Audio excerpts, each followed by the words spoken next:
Kembali lagi seperti sejak awal saya sampaikan, di Ya, saat tidak lama Pak Jokowi menggunakan upaya hukum ya, untuk mengajukan laporan ke Polda Metro, tujuan Pak Jokowi tidak lain, pertama ingin memulihkan nama baiknya yang memang sudah mau tidak mau sangat terganggu ya dengan pemberitaan ijazah palsu yang memang tidak hanya dikonsumsi di dalam negeri tapi juga di luar negeri. ya. Mengingat sosial media ini kan juga apa borderless ya, bisa dinikmati atau dikonsumsi oleh masyarakat di luar negeri. Dan ini juga merupakan sesuatu yang prinsip buat beliau. Lalu kedua, dengan laporannya ini tujuan Pak Jokowi juga agar soal keabsahan ijazah ini juga bisa diuji ya apakah ijazah ini benar atau tidak, biarlah proses hukum yang menjawabnya. Karena kalau hanya mengikuti apa namanya dialektika di media kan nggak ada selesainya gitu ya, harus ada Ya. lembaga pemutus, dan karena kita negara hukum maka upaya hukumlah jawabannya. Jadi tidak ada tujuannya untuk apa mempidanakan ya, karena bagaimanapun juga Pak Jokowi masih menghargai ya bagian dari demokrasi, tapi memang manakala sudah memfitnah ya, mencemarkan nama baik beliau, maka beliau pun sebagai warga negara ingin menggunakan hak hukumnya. Itu yang pertama. Lalu Ya. kedua, terkait meningkatnya ini ke penyidikan, ini kan semakin menguatkan bahwa apa yang dilaporkan Pak Jokowi benar adanya. Ya, karena proses penyelidikan itu pada intinya adalah pertama memverifikasi apakah laporan ini benar adanya, didukung oleh fakta-fakta hukum. Lalu kedua, apakah pengaduan ini masuk memenuhi unsur-unsur pidana, pasal pidana kan begitu. Nah, dengan meningkatnya maka dua persoalan itu sudah terjawab, yaitu pertama, apa yang disampaikan Pak Jokowi benar adanya, yang kedua, laporan dimaksud memenuhi unsur-unsur pasal pidana yang dipersangkakan. Nah, sementara di tingkat penyidikan sendiri kan nanti masih baru ditentukan siapa saja tersangkanya. Ya, sampai hari ini kan juga belum tahu siapa tersangkanya. Kami sendiri waktu mengajukan laporan mengedepankan asas praduga tidak bersalah. Ya, dengan apa? Dengan cara pada saat ditanyakan siapa terlapor, kami lebih memutuskan untuk menyatakan silakan dalam penyelidikan Polri. Ya, oke, oke. Apalagi dalam Ah, Undang-Undang ITE ini kan spektrumnya luas, Mas. Jadi bukan hanya yang menyatakan, tapi juga siapa yang mentransmisikan, siapa yang mengedit. Ini tentunya harus dikaji secara hati-hati. oke, Bang Demikian. Rifai. Terus bagaimana dengan tudingan kriminalisasi yang dilakukan kepada pihak Roy Suryo CS? Menurut Anda seperti apa? Saya pikir kan tidak ya, tadi sudah dijawab. Kalau memang kriminalisasi ya harusnya tidak mungkin naik ke penyidikan gitu ya. Oke, Ini kan kita juga apa namanya sekarang sudah era demokrasi, transparansi, keterbukaan ya. Praktek-praktek Orde Lama ya saya pikir sudah tidak mudah ya dilakukan. Lalu juga pertanyaannya untuk apa juga gitu ya, oke, misalnya oke, Bang Rifai. membantu secara khusus atau memberikan privilege buat Pak Jokowi. Pak Jokowi udah warga biasa kok gitu ya. Oke, Tidak sebelum bisa saya ke tidak oke, mungkin sebelum bisa saya ke Bang mempromosikan orang Ahmad. juga kan begitu. Oke. Jadi apa gunanya gitu kan? Oke, sebelum saya ke Bang Ahmad lagi, Bang Rifai, saya hanya ingin penegasan. Anda bilang bahwa ini ada benar adanya. Ini benar adanya, ini terkait dengan benar ijazah Jokowi adalah asli, ataukah benar bahwa ada terjadi fitnahan kepada Jokowi? Dalam laporan kami memang yang utamanya adalah fitnahan, Pak. Jadi memang apa namanya tujuan kami adalah apakah Pak Jokowi ini sebagai korban tindak pidana fitnah itu ya. Ya, Itu yang harus digali lebih dalam oleh penyidik, lalu termasuk juga pencemaran nama baik, dan satu lagi ya yang menjadi pertanyaan kami adalah karena dalam 24 objek yang kami laporkan ya ada ya. sebuah tayangan di mana seolah-olah ada beberapa pakar yang mengklaim dirinya sebagai ahli digital forensik, Hmm, melakukan menggunakan teknologi-teknologi tertentu, hmm. dan pada akhirnya tahu-tahu menyimpulkan bahwa apa namanya ijazah Pak Jokowi ini apa namanya palsu gitu ya. Nah ini Ya, yang apa namanya buat kami ini menarik gitu ya.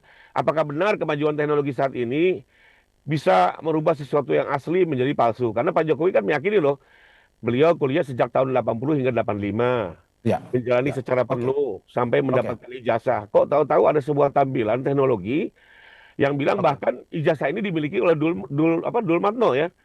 Eh, Pertama, sesuai apa yang pernah disampaikan oleh Pak Jokowi, Ya, ya bahkan di depan media secara langsung bahwa tentunya manakala diminta dalam proses penegakan hukum, beliau akan menyerahkan, tidak hanya menunjukkan loh, menyerahkan ya kepada penegak hukum, baik ya, apakah diminta oleh polisi ataupun oleh hakim dalam persidangan. ya. Dan itu sudah dibuktikan ya, pada saat pertama kami membuat LP di Polda pun kami diminta menunjukkan, kami tunjukkan. Lalu pada saat diperiksa sebagai terlapor di Barreskrim juga tidak hanya menunjukkan, kami menyerahkan, disimpan hampir 3 minggu lalu dilakukan lapor ya. Jadi pada intinya kita tentunya kooperatif dan siap terbuka. Bahkan juga pernah di kediaman beliau kan dengan beberapa media, wartawan media mainstream beliau berikan juga, beliau tunjukkan. Nah, cuma memang intinya adalah ya beliau juga tidak mau seenaknya orang ngomong tunjukkan lalu tunjukkan gitu. Memang Ya. siapa gitu kan itu kan. Orang juga harus tahu diri gitu loh. Dalam kepentingan apa? Anda siapa kan begitu. Tolong juga dilihat hubungan hukumnya kan begitu. Ya. Apalagi ada 2 undang-undang juga yang melindungi kami untuk tidak ada kewajiban hukum kami untuk sekedar menunjukkan siapapun diminta orang ya. Ya. Termasuk nanti dalam persidangan ya, manakala perkara Polda melaju, kalau tidak salah saya dapat info juga akan dilakukan lapor ulang ya. Dan tentunya kami akan serahkan dan manakala nanti disita untuk ditunjukkan di sidang tidak ada masalah. Ya kami akan kooperatif ya. Lalu kedua tadi saya mau komentar sedikit nih dari kuasa hukum TPAI terkait bahwa kriminalisasi. Menurut saya apa iya gitu ya kalau Pak Jokowi dilaporkan itu bukan kriminalisasi. Hmm. Tapi kalau Pak Jokowi melaporkan balik itu kriminalisasi. Menurut saya gini deh, kita kan sama-sama lah ini negara hukum, kita kawal saja perkara ini masing-masing. Ya kita lakukan upaya hukum terbaik baik dari segi apa penasihat hukum pelapor maupun terlapor. Ya. Kita gunakan hak hukum sebaik-baiknya dan saya sendiri berharap persidangan ini nanti terbuka, fair trial ya, Ya. berimbang dan Ya. bisa jadi pendidikan hukum buat masyarakat. Ya, masalahnya kan tidak sesimpel itu. Contohnya, Ya. kita lihat sendirilah UGM sendiri sebagai lembaga yang memiliki otoritas sudah memberikan statement resmi ya secara Ya. terbuka, ya bahkan disaksikan oleh teman-teman alumni gitu ya, Hmm. sudah menjelaskan ijazah itu asli, kan tidak selesai gitu loh. Hmm. Memang tujuannya kan bukan itu gitu ya, tidak hanya sekedar memverifikasi, ya tapi memang ini kan apa namanya ingin terus diangkat menjadi isu politik ya. Hmm. Dan kita sudah melihat itu ya, sekalipun kami orang hukum juga, tim kami juga ada tim politik juga yang memberikan masukan-masukan ya tentunya tidak apa namanya senaif itulah gitu ya. Ya. Kedua, pertanyaannya kalau ditujukan nih, apakah sekarang mata kita bisa melihat membuktikan ini asli atau tidak? Tentunya kan tidak kan. Kembali lagi apa? Laboratorium forensik yang menentukan. Ya, jadi ini sebenarnya kalau saya sih di awal dulu menyebutnya di jebakan Batman gitu ya. Ya. Ditunjukkan, nanti difoto, setelah difoto dikaji lagi secara Hmm. digital forensik yang memang sebenarnya nggak bisa gitu ya. Ya. Beberapa ahli juga sudah didengarkan, bukan hanya di apa di mana-mana di media banyak ahli digital forensik sudah banyak bicara bahwa memang untuk bukti ijazah itu harus secara apa namanya forensik konvensional, tidak bisa dengan digital forensik. Karena apa? Seperti contoh uang palsu ya, Ya. uang palsu dengan uang yang apa uang palsu yang kita foto.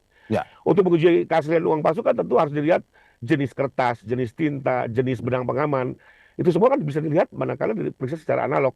Dari foto tidak akan terlihat jenis kertasnya seperti apa, Ya. jenis benang pengamannya. Jadi kembali lagi saya sih tidak melihat ada urgensi ya. Bahkan dengan permintaan-permintaan yang tidak berdasar ini tentunya kami ya kembali saja kepada koridor Ya. hukumnya. Apakah ada kewajiban hukum kami untuk menunjukkan? Kalau tidak ada, ya kita tunggu perintah hukum dari pengadilan. Lalu Oke. kedua sebenarnya kalau menurut hukum ini sudah final soal keaslian Ya. ini ya. Dengan pemeriksaan lapor ini sudah selesai bahwa itu asli identik ya dikuatkan lagi dengan keterangan UGM. Sebagai ilustrasi mungkin gini lah. Dalam kasus kematian ya, kematian itu kan dijawab dengan otopsi selesai. Ya. Tidak perlu putusan pengadilan yang menyatakan betul orang itu mati, tidak. Hmm. Pengadilan itu hanya menentukan dua.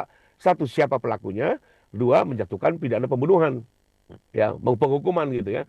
Tapi bahwa kematian ini apakah perlu dinyatakan oleh hakim? Tidak juga gitu ya.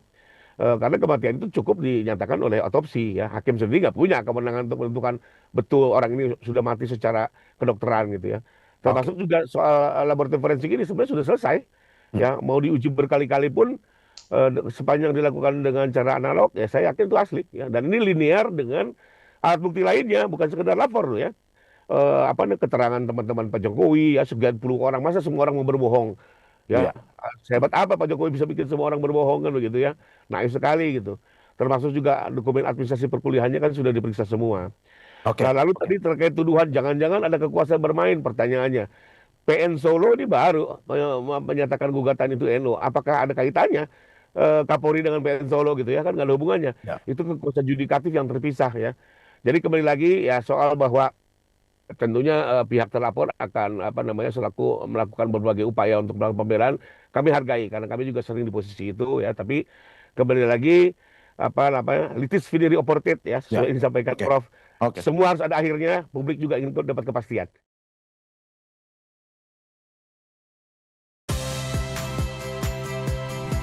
Saya Audrey Chandra.